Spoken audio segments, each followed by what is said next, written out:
আসসালামু আলাইকুম। প্রিয় দর্শক, দুদিন আগে আপনারা দেখেছিলেন যে হিউম্যান রাইটস ওয়াচ তারা একটা প্রতিবেদন দিয়েছিল বাংলাদেশের মানবাধিকার পরিস্থিতি সম্পর্কে, এবং সেখানে তারা বলেছিল যে সন্ত্রাস দমন আইনের মাধ্যমে এই সরকার যেভাবে বিভিন্ন রাজনৈতিক দলকে নানাভাবে নিপীড়ন করছে, রাজনৈতিক নেতৃবৃন্দকে নিপীড়ন করছে, তারা সমালোচনা করেছিল। এবং রাজনৈতিক দল যারা নাকি সরকারের নিপীড়নের শিকার হচ্ছে বলে হিউম্যান রাইটস ওয়াচ বলেছিল, তাদের মধ্যে মূলত রাজনৈতিক দল হলো আওয়ামী লীগ। আওয়ামী লীগ সম্পর্কে তারা বলেছিল যে আওয়ামী লীগকে আরও স্পেস দেওয়া উচিত। এবং সেই তাদের লেখাটা, তাদের সেই প্রতিবেদনটা শেষ হয়েছিল এভাবে যে হিউম্যান রাইটস ওয়াচের যে এশিয়া অঞ্চলের উপপরিচালক মীনাক্ষী গাঙ্গুলির একটা বক্তব্য দ্বারা। সেই বক্তব্যটা নিয়ে অনেক কথা বলেছিলেন। আমিও এর আগে কয়েকদিন আগে এটা নিয়ে আলোচনা করেছিলাম, এবং উনি কী বলেছিলেন সেটা আমি বাংলায় অনুবাদ করে বলেছিলাম। সেটা নিয়ে নানা রকম আপনার বিতর্ক ঠিক বলবো না, অনেকে সন্দেহ পোষণ করেছিলেন যে আসলে কি ইংরেজিতে উনি তাই বলেছিলেন। তো আমি ওটুকু ইংরেজিটা একটু পড়ে শোনাই আপনাদেরকে। তিনি বলেছিলেন যে the interim government should instead focus on creating conditions for safe and participatory elections. মানে মূল কথা হলো যে অন্তর্বর্তীকালীন সরকারের এই সমস্ত টর্চার যেগুলো আছে, এগুলো এই যে এন্টি টেররিজম ল এটসেট্রা, এগুলো না করে বরং তাদের অধিকতর মনোযোগ দেওয়া উচিত কিসে, একটা নিরাপদ ও অংশগ্রহণমূলক নির্বাচনের পরিবেশ তৈরি করার জন্য। মাথায় রাখবেন, পার্টিসিপেটরি ইলেকশন, এই কথাটা কিন্তু ওনারা বলেছিলেন। এখন পার্টিসিপেটরি ইলেকশন আপনি কীভাবে করবেন যদি যেই নির্বাচনে আওয়ামী লীগ ইলেকশন করতে পারবে না? এটা এখন মোটামুটি বোঝাই যাচ্ছে তারা আওয়ামী লীগকে নির্বাচন করতে দেবে না, আওয়ামী লীগকে নির্বাচনের বাইরে রাখবে। মানে ব্যালটে পেপার আপনি যখন ভোট দিতে যাবেন সেখানে নৌকা মার্কার কোনো প্রতীক থাকবে না। এবং আজকে আমি যেটা দেখলাম যে জাতীয় পার্টির একটা সমাবেশ ছিল, সেটাকেও কিন্তু পুলিশ ভেঙে দিয়েছে।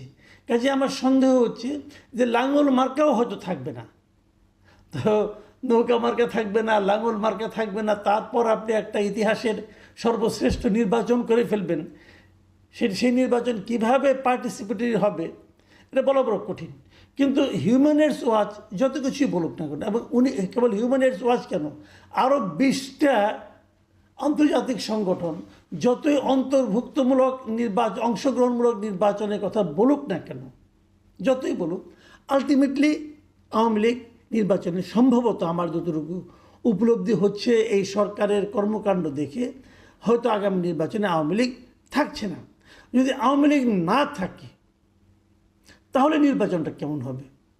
আসলে আমার আজকের আলোচনার প্রতিপাদ্য বিষয় হলো এটাই যে আওয়ামী লীগ নির্বাচনে থাকবে না, তাহলে নির্বাচনটা কেমন হবে? তাহলে কার সঙ্গে কার প্রতিদ্বন্দ্বিতা হবে? আপনারা হয়তো সবাই বলবেন কেন বিএনপি এবং জামাত ইসলামের প্রতিদ্বন্দ্বিতা হবে।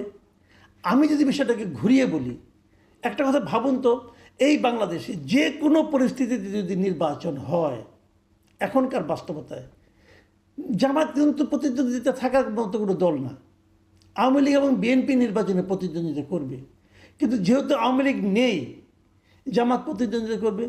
এবং ইন্টারেস্টিংলি জামাত এখন মনেও করে, জামাতের অনেক নেতৃবৃন্দকে আমি বলতে শুনেছি, ভাবতে শুনেছি, তাদের সঙ্গে আমি আপনার অফ রেকর্ডে কথা বলার সময় শুনেছি, ওনারা আশা করছে ওনারা কিন্তু নির্বাচনে বিজয়ী হয়ে ক্ষমতায় আসতে পারেন। কিসের উপর ভিত্তি করে তারা ক্ষমতায় আসতে চাচ্ছেন? তাদের এই হিসাবটা কি একেবারেই হাস্যকর? তারা কি কল্পনার জগতে আছেন? আমার কিন্তু তা মনে হয় না। তাদের একটা হিসাব আছে। সেই হিসাবটা কি? আমি সেই কথাটাই বলতে চাচ্ছি। সেই হিসাবটা হলো আমার বিবেচনায় আওয়ামী লীগ বলেন, জাতীয় পার্টি বলেন, এরা যদি নির্বাচনের বাইরেও থাকে, তারপরেও আসন্ন যে নির্বাচনটা হবে সেই নির্বাচনে আমার বিবেচনায় মূল ফ্যাক্টর হবে আওয়ামী লীগ। আওয়ামী লীগ নির্বাচনে আসলেও আওয়ামী লীগ মূল ফ্যাক্টর, আওয়ামী লীগকে নির্বাচনের বাইরে রাখলেও আওয়ামী লীগ মূল ফ্যাক্টর। আপনি বলবেন কিভাবে? হ্যাঁ, সেটাই কথা। আওয়ামী লীগের উপর নির্ভর করবে নির্বাচনটা কেমন হবে। প্রথমত ধরেন যে আওয়ামী লীগ সিদ্ধান্ত নেয় যে আমরা কেউ নির্বাচনে ভোট দিতে যাব না, যদি এই সিদ্ধান্তটা আওয়ামী লীগ নেয়, তাহলে এই নির্বাচনে ভোটের পরিমাণ পড়বে অনেক কম, এবং এত কম যেটা নাকি আন্তর্জাতিক পর্যায়ে এই নির্বাচনের বৈধতা নিয়েও প্রশ্ন উঠতে পারে। যদি আওয়ামী লীগ সিদ্ধান্ত নেয় যে আমরা ভোট দিতে যাব না, এবং যদি আওয়ামী লীগের কেউ ভোট দিতে না আসে তাহলে, এবং ভোট না দেওয়ার পক্ষে যদি আওয়ামী লীগ তেমন কোনো কিছু কিছু কার্যক্রম করে, তাহলে কিন্তু নির্বাচনের ভোটের উপস্থিতি নিয়ে একটা আশঙ্কা তৈরি হবে। এটা হলো একদিকে, মানে আওয়ামী লীগ নির্বাচনে অংশ না নিলেও এটা হতে পারে। আবার যদি আওয়ামী লীগ সিদ্ধান্ত নেয় আমরা ভোট দেব কিন্তু বিশেষ একটা দলকে পাশ করাবো, সেটা করার অ্যাবিলিটিও আওয়ামী লীগের আছে। মাথায় রাখবেন, আওয়ামী লীগের আসলে অনেক ভোট, যারা আওয়ামী লীগের খুব সমালোচক তারাও কিন্তু বলেন, আমি তাদের অনেককে বলতে শুনেছি, কতই আর হবে আওয়ামী লীগের ভোট, 20%। এটা বলে তারা একটা তুচ্ছতাচ্ছিল্য করার চেষ্টা করে। কিন্তু ইন্টারেস্টিং হলো যে এই যে দলগুলো জামাত এবং বিএনপি, জামাত কিন্তু তাদের ভোট 20% আছে, এটা যদি ভাবতে পারতো তাহলে তো তারা নিশ্চিত হতো তারা ক্ষমতায় আসবে। জামাতের ভোট তো 10%-এর উপরে না, কিন্তু সে 10% নিয়েও তারা ক্ষমতায় আসতে চায়, স্বপ্ন দেখে। কেন? সেক্ষেত্রে যাকে আপনি তুচ্ছতাচ্ছিল্য করছেন 20% ভোট বলে, তার কতটুকু ক্ষমতা ভাবুন একবার। সেই জিনিসটাই কিন্তু জামাত কাজে লাগাতে চাচ্ছে। আওয়ামী লীগের ভোটটা যদি আওয়ামী লীগ নির্বাচনে ভোট দিতে আসে, আওয়ামী লীগের ভোটাররা যদি ভোট দিতে আসে, আওয়ামী লীগ নির্বাচনে আওয়ামী লীগের প্রার্থী থাকছে না, তারপরেও যদি আওয়ামী লীগ ভোট দিতে আসে, তখন পুরো নির্বাচনটা নির্ভর করবে আওয়ামী লীগের ভোটটা কার কাছে যাবে। দাঁড়িপাল্লায় যাবে, নাকি ধানের শেষে যাবে, নাকি অন্য কোনো মার্কায় যাবে, এই সিদ্ধান্তের উপর। যদি জাতীয় পার্টি নির্বাচনে থাকে তাহলে কি সেটা লাঙ্গলে যাবে, সেটা কিন্তু তখন আবার আরেকটা রেজাল্ট নিয়ে আসবে। মানে সব কিছুই নিয়ন্ত্রণ করবে আওয়ামী লীগ। এটাই বাংলাদেশের রাজনীতির বাস্তবতা। আপনি মানেন আর না মানেন, এনসিপির ছেলেমেয়েরা যতই লাফালাফি করুক, ভাই এইটাই রিয়েলিটি। যারা আমার এই অনুষ্ঠান শুনছেন, যারা আমার কথা শুনছেন, তারাও জানেন এটাই রিয়েলিটি। আওয়ামী লীগ খারাপ দল, কোনো সন্দেহ নাই। আওয়ামী লীগ গত 15 বছর অনেক কিছু করে, তারপরেও কোনো সন্দেহ নাই। কিন্তু তারপরেও বাস্তবতা হলো এই দেশে একটা বিপুল জনসংখ্যা আওয়ামী লীগকে চায়। কেন চায় সে প্রসঙ্গে আমি আরেকদিন আলাপ করব। সেটা আজকে প্রসঙ্গ না, কারণ আজকে এটা নিয়ে আলোচনা করা শেষ করা যাবে না। কিন্তু এই যে আমি কথাটা বললাম, আজকে আমি বিবিসি বাংলায় একটা নিউজ পড়লাম। বিবিসি বাংলার নিউজটা শিরোনাম ছিল, নির্বাচন তৃণমূলে জামাত বিএনপি টক্কর, দুই দলের নজর আওয়ামী লীগের ভোটে। খেয়াল করুন, দুই দলের নজর আওয়ামী লীগের ভোটে। ওনারা তৃণমূলের একটা জেলাকে নিয়ে আসছে, একটা জেলাকে কেস স্টাডি হিসেবে তারা নিয়ে আসছে। সেটা কোন জেলা? সিরাজগঞ্জ। তারা সিরাজগঞ্জ তাদের রিপোর্টার পাঠিয়েছে এবং তারা সেখানকার ভোটারদের সঙ্গে আলাপ করেছে, প্রার্থীদের সঙ্গে আলাপ করেছে, রাজনৈতিক দলগুলো কে কী করছে ভোট পাওয়ার জন্য সেগুলি নিয়ে তারা আলোচনা করেছে। এবং সেখানে তারা বলেছে যে এখানে 6টি আসন আছে এবং সবগুলিতেই বিএনপি বলেছে তারা জিতবে, জামাত বলেছে তারা জিতবে। এখন দুজনের ব্যাখ্যা দুই ধরনের, কিন্তু দুইজনের কথাতেই তারা এইটা প্রকাশ করেছে যে তারা আশা করছে যে আওয়ামী লীগের ভোটগুলো তারা পাবে। দেখুন কি নিয়তি! একটা দল যাদের একটা বড় সংখ্যক ভোট আছে, তাদের ভোট নিয়ে তারা টানাটানি করছে, আর সেই দলটাকে নির্বাচনেই আসতে দিচ্ছে না। সেই দলটা আসলে নির্বাচন অপবিত্র হয়ে যাবে, কিন্তু সেই দলের ভোটগুলি পেলে আর কেউ অপবিত্র হবে না।